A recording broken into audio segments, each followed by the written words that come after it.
pessoal, tudo bem? Eu me chamo Andrei Ramires, eu faço parte do coletivo Sonoridade Underground. O Sonoridade Underground surgiu em 2018, criado pelo Gustavo e pelo Alê, a princípio com o intuito de divulgar os eventos de rock e metal, do underground em geral, na cidade de São Paulo, né? Despretensiosamente, digamos assim. E hoje, após 5 anos, nós temos o nosso site e as nossas mídias sociais, as quais nós fazemos aí a cobertura de grandes eventos também, cobertura jornalística, de redação, cobertura de fotos, divulgação de lançamentos, entrevistas com artistas, do mainstream ao underground.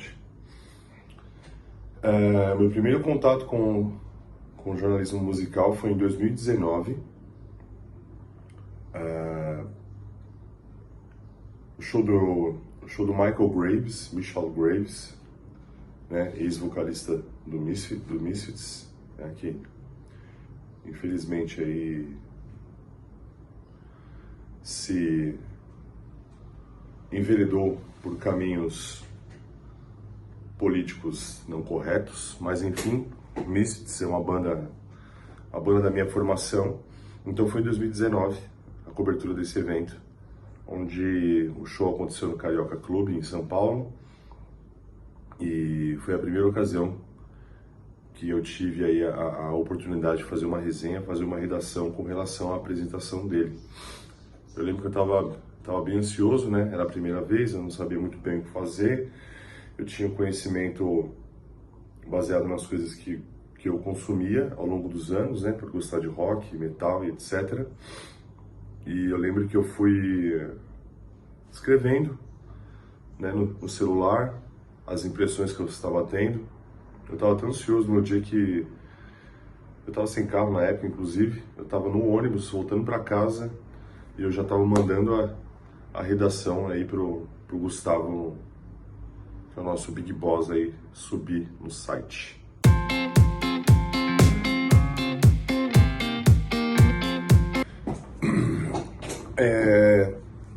A área não estava nos meus planos, né? Apesar de ser apaixonado por música, consumir música e consumir jornalismo com relação à música, não era uma área que estava nos meus planos. Eu me recordo que depois disso acabou vindo a pandemia, a gente ficou sem shows e tal, e a gente começou a criar conteúdo dentro do que era possível, conteúdo próprio, digamos assim, né? Não conteúdo que a gente recebia de assessorias. Então a gente começou a resenhar alguns álbuns e tal, e decidi continuar mais por uma questão realmente de hobby, né? Porque não é a minha carreira, não é a carreira que eu tenho como CLT, não é o meu trabalho, digamos assim, é um hobby em paralelo, mas é uma coisa que, independente de ser fonte de renda ou não, no meu caso, né, tem outras pessoas envolvidas no coletivo que levam isso de maneira mais profissional, principalmente no aspecto da fotografia, né, que é o ganha-pão. Mas é isso, continuei ingressando, acabei ingressando e continuei por uma questão de hobby, porque além de ter a questão da paixão por música, é algo que você vai se interessando, você vai agregando seu conhecimento, você consome o jornalismo feito por outras mídias também. Isso traz conhecimento, traz relações, né? A maioria das pessoas que a gente acaba convivendo hoje em dia, que a gente tem contato, que a gente sai e que a gente compartilha das mesmas ideias, foi justamente por causa da sonoridade em si, né? Colegas meus aí de outras mídias aí, pessoal do Senna, pessoal do Baile do Capiroto, né? Conheci a minha Garotas do Front aqui, conheci a minha senhora aí por intermédio da música e por estar envolvida também em um coletivo aí que cria conteúdo e faz jornalismo musical. E é isso.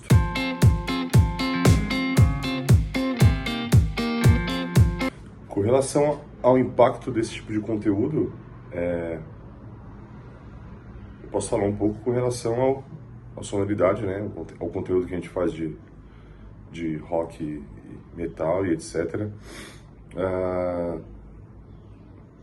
A gente vive a era digital faz muito tempo, a informação ela vem muito rápido para as pessoas consomem as coisas cada vez de uma maneira mais fluida, digamos assim. E da nossa parte é uma coisa muito nichado, né? Mas a gente vê que por mais que a informação ela chegue muito rápido para as pessoas através do celular, das redes sociais, etc., a gente também vive uma vida muito corrida, né? Digamos assim, questão de trabalho, estudo, família. A gente é uma geração que tem vivido aí cada vez mais na correria. Então, às vezes, tem pessoas que não tomam conhecimento de shows que vão acontecer, ficam sabendo que vai acontecer um show X através da nossa mídia. A gente tem esse lance de ter, né, ter a possibilidade de cobrir grandes eventos. Algumas pessoas não podem estar nesses eventos, então através da foto, da imagem, da redação, a pessoa ela tem conhecimento de como as coisas têm funcionado nesse tipo de evento, porque a gente entra bem no detalhe de como é a estrutura, público, a experiência do evento, como ele é.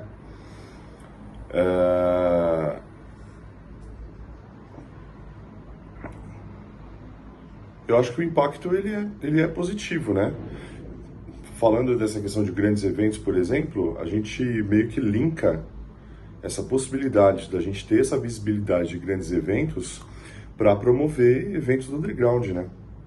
Para procurar dar evidência para outras bandas, para outros músicos, outros projetos que não têm a mesma visibilidade que o mainstream tem.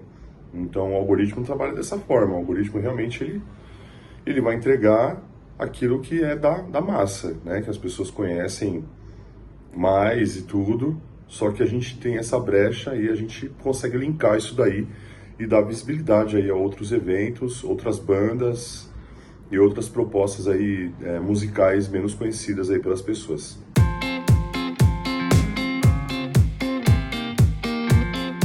Eu não acho que o jornalismo musical ele tenha sofrido um declínio, digamos assim. Eu acho que é aquilo que eu comentei na pergunta anterior.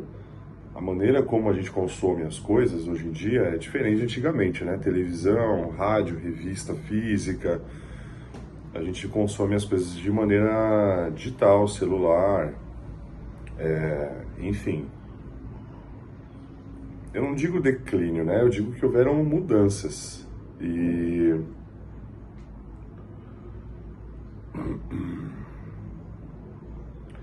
ainda voltando naquilo que eu comentei, a gente produz conteúdo para um público muito nichado, digamos assim, né? Tem pessoas que já têm aí a sua personalidade formada, o seu gosto musical formado, que já consome isso há algum tempo, e tem uma nova geração aí que está conhecendo bandas, está frequentando os eventos e tal. Então, assim, a gente consegue entregar a informação para ambos os tipos de pessoas que consomem, né? Eu acho que até houve, né, um declínio, digamos assim, um pouco, né, devido ao tempo que as pessoas têm na vida para consumir esse tipo de informação. Então, assim, acaba sendo essa luta aí para colocar o algoritmo para entregar e a pessoa receber essa informação. Mas eu acho que como a gente teve pandemia também, né, as pessoas não podiam sair durante um tempo, não podiam estar presentes em shows, a maneira das pessoas continuarem consumindo algo que é do gosto delas, da personalidade delas, foi justamente através do YouTube, do Insta, do TikTok. Então, trouxe um pouco de volta algumas pessoas que estavam mais presentes ali no orgânico, no físico e tomando conhecimento com relação às coisas ali no pessoal, né, digamos assim, indo a shows, indo a eventos, exposições, feiras e etc. Trouxe um pouco de volta aí as pessoas a esse conteúdo. E aí, com o tempo foi passando, as pessoas foram se vacinando, os shows foram voltando. Acho que é um pouco da mescla de ambos agora.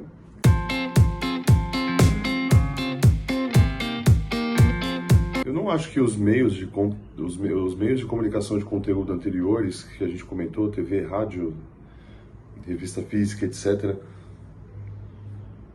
eles fazem falta porque, na verdade, eles nunca deixaram de existir, eles estão aí até hoje, né?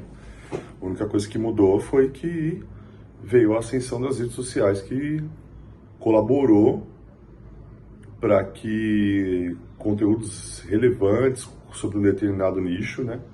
YouTube, TikTok, Instagram, pra gente que fala de rock e metal, perpetuasse a informação. Eu acho que é assim que as coisas funcionam, né? A gente vive aí as mudanças, as evoluções, e independente do tipo de conteúdo, se ele é voltado para rock, metal, independente do nicho que ele existe uma necessidade, por se tratar do trabalho aí, do ganha-pão de muitas pessoas, de se adequar e acompanhar as mudanças que ocorrem aí com o passar do tempo. Então, assim, quem ainda existe, né? Infelizmente, uma coisa que faz muita falta, que eu acho que é da minha geração aí de quase 40, de 30 e poucos anos, quase 40 anos, é uma MTV, né, digamos assim, que produzia conteúdo musical 24 horas e foi a formação de muita gente.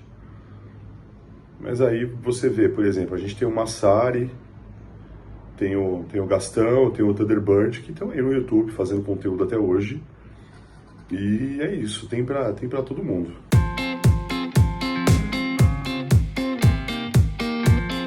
Então, continuando, a gente é meio que escravo do algoritmo. O algoritmo, ele tem...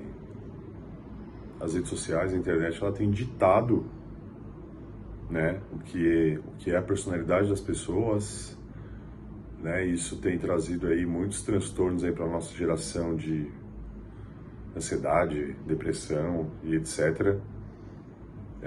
Tem ditado também as relações, as pessoas às quais você convive, porque você acaba se aproximando aí de pessoas que têm a mesma linha de pensamento que o seu, mas tem muita opinião merda, enfim. Mas voltado para a questão musical, os artistas mesmo falam que a gente tem que lançar single, porque as pessoas não ouvem mais álbuns, enfim. Então a gente tem que procurar...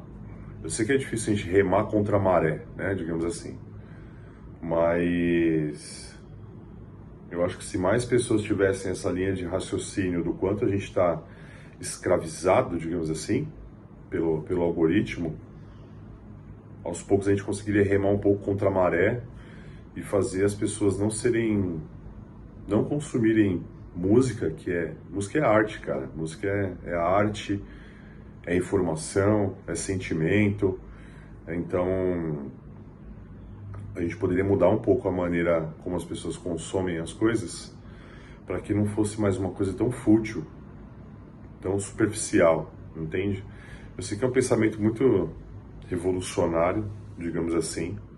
A gente acaba seguindo a nossa vida e caindo no piloto automático, mas é bom a gente ter isso, pelo menos no subconsciente. Às vezes a gente parar e pensar um pouco na maneira como a gente está consumindo as coisas, que relevância que aquilo tem para nós, na nossa vida, para nós como ser humano individual e nas nossas relações. eu acho que é isso, gente. Espero ter ajudado.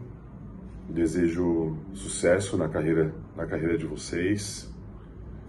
Realmente é algo gostoso de se fazer. Como tudo tem as suas dificuldades, né? Tem uma piada que diz: trabalhe com o que você ama e você não vai amar mais nada na sua vida. Mas é isso, a gente procurar tornar o nosso dia a dia e a nossa vida um pouco menos complicada do que ela já é para a nossa geração, já que a gente está procurando trabalhar com informação e trabalhar com algo voltado para a arte. E arte é tudo, cara.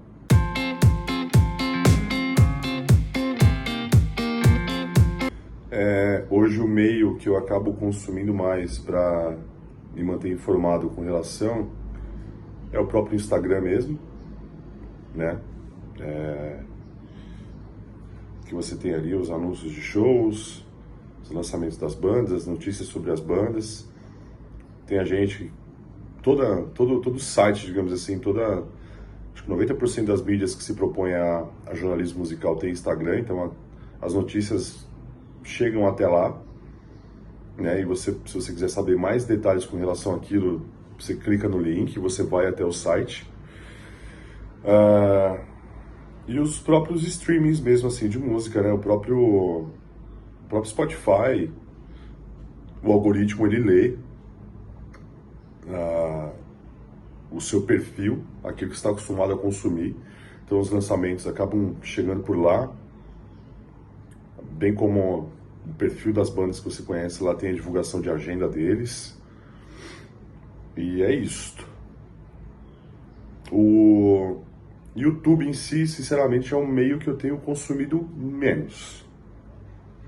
Porque aquilo que a gente comentou aí em respostas anteriores, né? A gente ficou muito tempo preso dentro de casa e agora a gente voltou aí a ir nos shows, a ir nos eventos. Então, assim, eu fiquei bastante tempo consumindo o YouTube. Foi legal, conheci canais, conheci pessoas, criei relações com essas pessoas, né, que são meus amigos aí até hoje. Hoje em dia a gente pode sair junto, ir num show junto, tomar uma cerveja e conversar. A gente tem essa troca aí por WhatsApp, a gente conversa bastante aí com relação, né, à música em si. Eu acho que é o principal assunto. O marido do pessoal tem banda também, tá no corre. Então, eu acho que hoje é assim que a gente costuma trocar mais informação mesmo, tá? Eu acompanho pelo Instagram, né? Seja nas publicações aí de feed, né, de Reels, Stories, etc. Consumo música através do Spotify e tenho essa troca aí com colegas, amigos e bandas e outros coletivos e outras mídias através do WhatsApp mesmo.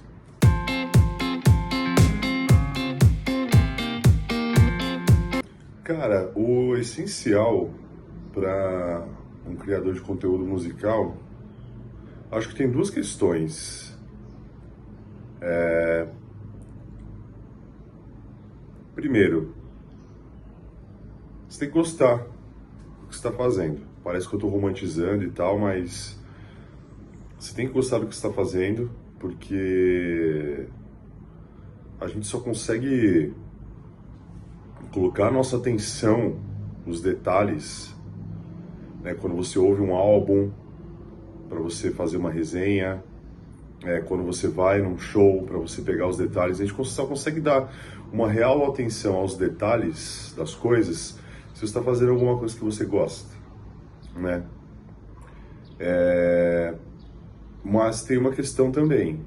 Nem sempre você vai estar criando o conteúdo de algo específico que você gosta, né? Assim, você tá num coletivo, tem pessoas ali, todo mundo trabalha, tem filho, tem família, estuda.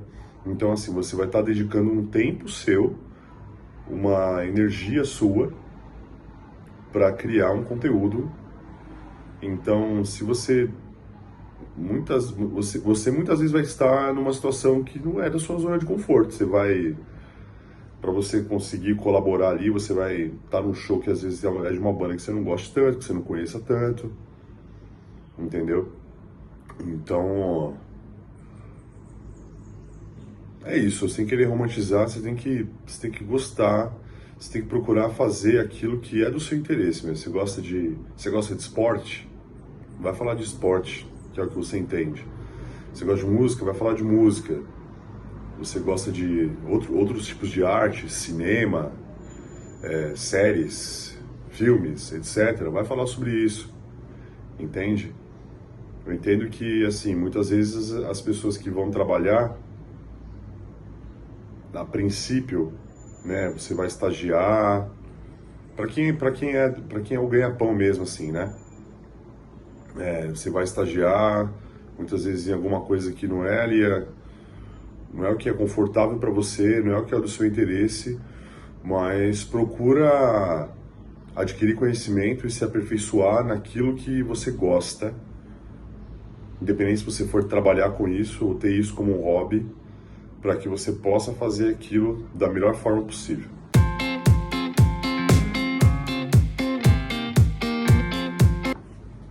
Não querendo ser repetitivo, né?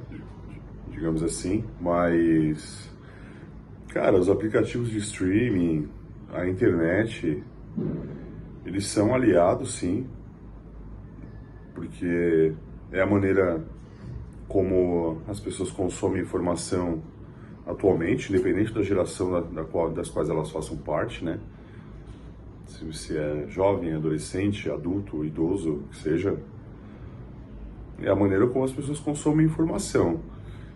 Eu acho que muitas vezes o que acaba sendo um empecilho, mais uma vez não querendo ser repetitivo, é você entender como que o algoritmo funciona para que a sua informação ela seja entregue, né? E isso às vezes acaba gerando frustração em algumas pessoas.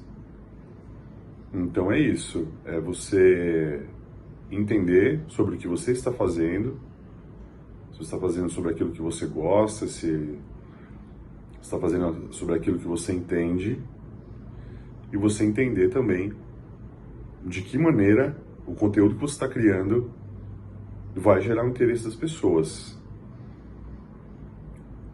Infelizmente tem um aspecto negativo, né? Que devido a essa correria do dia a dia e a maneira como a internet tem trabalhado, as pessoas elas estão consumindo às vezes as coisas de uma maneira muito superficial, né? Às vezes por uma questão de falta de tempo, ou às vezes por questão de personalidade mesmo. Então às vezes você vai criar uma informação lá, um conteúdo que você vai a fundo, mas as pessoas elas vão ler e consumir aquilo que for do interesse delas.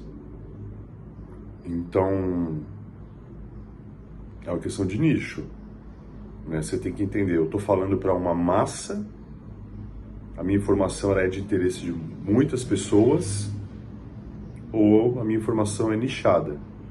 Eu estou abordando um tema aqui, uma temática, isso aqui é voltado para um público específico, e esse público específico, se ele tem interesse, ele vai esmiuçar sobre aquilo que eu estou falando. Então eu acho que é isso, né? A informação está cada vez mais rápida, fugaz. Muitas vezes o consumo da informação ele é superficial, mas é não se deixar levar às vezes pela frustração, digamos assim, e criar seu conteúdo, porque vai ter alguém que tem interesse nele.